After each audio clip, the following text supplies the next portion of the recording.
ഷാജിയാണ് ഒളിച്ചുപോയി. ശ്രീ ഷാജി, ഈ അയ്യപ്പ സംഗമത്തിന്റെ കണക്ക് 5 മാസം കഴിഞ്ഞിട്ടും കൃത്യമായി പറയാൻ കഴിയുന്നില്ല എന്ന് പറഞ്ഞാൽ അത് ദേവസ്വം ബോർഡിന്റെ വീഴ്ച തന്നെയല്ലേ?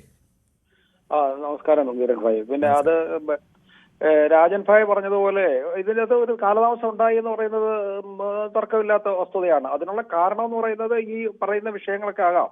2 പ്രാവശ്യം ഈ പുതിയ ഭരണസമിതി മാറി വന്നതും അതിന്റെ ഇടയ്ക്കൂടെ ഈ പിന്നെ മറ്റേ പാളി കാണാതിരുന്ന അതുമായിട്ടൊക്കെ ബന്ധപ്പെട്ട കാര്യങ്ങളും ഒക്കെ ഇതിനെ സ്വാധീനിച്ചിട്ടുണ്ടാകാം. ഏതായാലും ഡിലേ ഉണ്ടായി എന്ന് പറയുന്നത് വസ്തുതയാണ്. പക്ഷെ ആ സമയത്ത് ഇല്ലേ പിന്നെ ഈ പെരകത്തുമ്പം വാഴ വെട്ടുന്ന ഒരു സ്വഭാവം നമ്മൾ ഈ രാഷ്ട്രീയമായിട്ട് ശരിക്കും വിനിയോഗിക്കുന്നുണ്ട്. അതിന് കുറെ മാധ്യമങ്ങൾ ചൂട്ടുപിടിക്കുകയും ചെയ്യുന്നുണ്ടെന്ന് പറയാതിരിക്കാൻ വയ്യ. അപ്പോൾ ഉടനെ തന്നെ എസ്റ്റിമേറ്റ് തുക പിന്നെ അത് ഇന്നലെ ചാനലുകളിലെല്ലാം പിന്നെ വൈകുന്നേരമുള്ള പ്രൈം ടൈം പോലും പിന്നെ പരിപ്പോടെയും ചായയും കുടിച്ചു കിടന്ന പിണറായിക്ക് എന്താ നെമ്മിയും വേണോ എന്തൊക്കെയാണ് വിളിച്ചു പറയുന്നത്. അതുപോലെ തന്നെ പിന്നെ ചന്ദനക്കട്ടിൽ വേണം, അതിന് കുറെ ഉപമയും ഉൽപ്രേക്ഷയൊക്കെ പറയുന്നു. ഇത് ചത്തത് കീഴകണെങ്കിൽ ഉടനെ അങ്ങ് പോവുകയാണ്. പിണറായി കക്കുക, മുക്കുക, തിന്നുക, ഇതാണ് ഇവരുടെ പോളിസി. ഇത്തരത്തിലൊക്കെ ഉള്ള പിന്നെ വില കുറഞ്ഞ അഭിപ്രായങ്ങൾ അതിന് ഓർമ്മ വരുന്നത്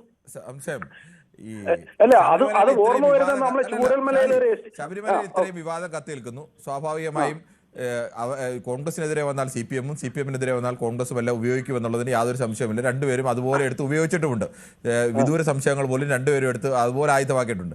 ഇങ്ങനെയൊക്കെ നിൽക്കുന്ന സമയത്ത് ഈ ആഗോള അയ്യപ്പ സംഗമത്തിൽ ഒട്ടേറെ വിവാദങ്ങൾ വന്നതാണ്. അവിടെ കണക്ക് ശരിയാക്കിയില്ലെങ്കിൽ ആ കണക്കിലൊരു കാലതാമസം വന്നാൽ, താങ്കൾ പറയുന്നതനുസരിച്ചാണെങ്കിൽ അഴിമതിയൊന്നുമില്ല, കാലതാമസം വന്നാൽ അതുപോലും വിവാദമാകുമെന്ന് തിരിച്ചറിയാൻ പോലും ശേഷിയില്ലെങ്കിൽ പിന്നെ എന്തിനാണ് ഇതിൻ്റെയൊക്കെ തലപ്പത്തിരിക്കുന്നത്? അതല്ല അത് മറ്റൊരു ഞാൻ ആ ഭാഗമല്ല പറയുന്നത്. അതായത് ഇതിന്റെ കണക്കിനകത്ത് ഡിലേ വന്നെന്ന് പറയുന്നത് സത്യമാണ്. അതിന്റെ 45 ദിവസത്തിനകത്ത് വെച്ച് കൊടുക്കണമെന്നുള്ളത് 44ാമത്തെ ദിവസത്തിൽ കൊണ്ടുവന്ന ഒരു കണക്ക് കൊണ്ടുവന്ന് കൊടുത്തു. അത് 45 ദിവസത്തിൽ കൂടുതൽ വേണോ ഒരു അയ്യപ്പ സംഘം പോലെ ഒരു പരിപാടിയുടെ കണക്ക് കൊടുക്കാൻ?